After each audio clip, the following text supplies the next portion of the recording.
This is what's going to be Europe's new Iron Wall of War, a fortress chain of bunkers, killer drones and buried smart mines right on Russia's doorstep.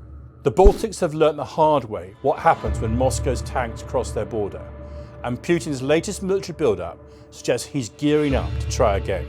But this time, they're armed to the teeth, wired, networked and dangerous. If Russia pushes west, it'll be slow, bloody and ruinously expensive. Because if the Baltics fall, NATO's shield shatters and Europe burns next. Russia could seal them off in days, leaving NATO scrambling to reach its own front line. Can this wall of war really buy NATO time? I'm Simon Diggins, and this is Superpowers Exposed, the series where we delve into the world's biggest players as they compete for global power.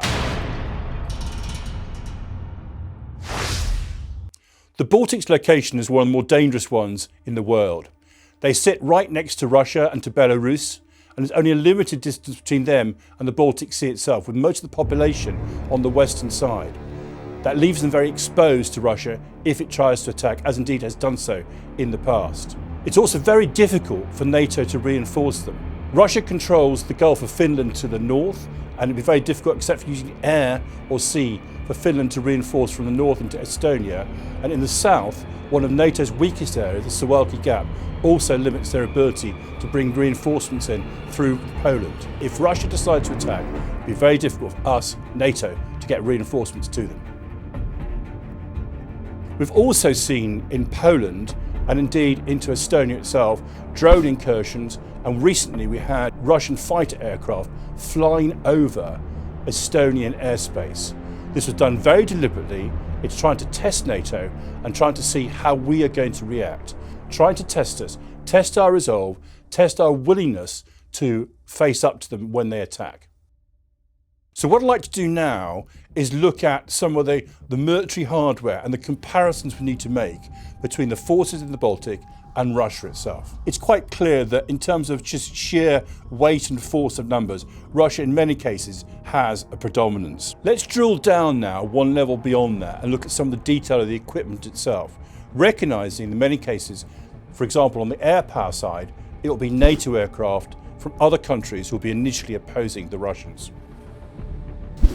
When we look in some more detail at some of the Russian aircraft, it's quite clear they're developing some of the technology and techniques that we've now got with the F-35, but they're not quite there yet. There is a new aircraft, the Su-35, which has been seen occasionally, but they've been keeping some of those away from the front line, even in Ukraine. Russia's flagship stealth fighter is the Su-57, the Felon. Barely 24 of them are in service at the moment, and there are challenges around reliability and also the sheer numbers. They haven't got the kind of numbers that we've got in the West with the F-35 itself.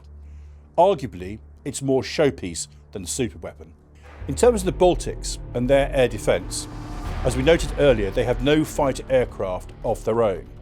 They rely upon rotating squadrons of NATO aircraft moving through. The F-16s are battle-tested multi-role jets, small but deadly, but packing precision missiles. Typhoons, now these are twin-engine beasts, agile and armed for both dogfights and for strikes. Then lastly, we've got the Gripen jets. They've been deliberately designed and organised around modern hybrid warfare. Right next door to the Baltics is of course Finland. Finland's accession to NATO in 2023, along with Sweden, has brought significant additional firepower and resource to the NATO alliance. In terms of the air power battle, their top aircraft is going to be F-35, probably the finest fighter aircraft in the world. Turning now to ground forces, looking at tanks and armour. As I said earlier on, Russia has 130,000 armoured vehicles available, though obviously they would not all be used necessarily in this particular theatre. The Baltics lack air power or navy, but on land they've created a lean, mobile defence force designed to hit back fast and vanish before Russia can reload. The Baltics have rebuilt from the ground up, smarter, smaller and faster. Estonia leads the charge with 44 Swedish-made CV-90 infantry fighting vehicles, high-tech machines built for speed, sensors and survival. Add to that 236 wheeled APCs and 36 Korean K9 Thunder self-propelled guns. These are heavy hitters that can fire a 155mm barrage every 30 seconds. Latvia and Lithuania are following the same playbook. Fewer tanks, but more precision and mobility. But even with these improved weapon systems, the Baltics recognise that they need something else, and so they're developing what's called the Baltic Defence Line, a wall of war. This is a whole series of bunkers, mines, built-in fire positions, all of which are designed to slow down the Russians as they try and advance into their countries.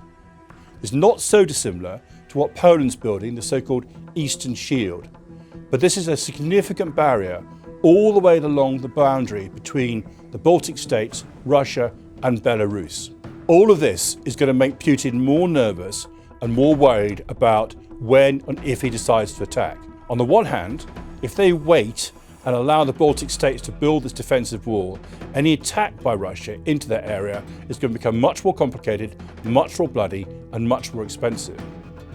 That gives him then possibly an opportunity and a risk for us that he decides to go early before the wall is completed and in position.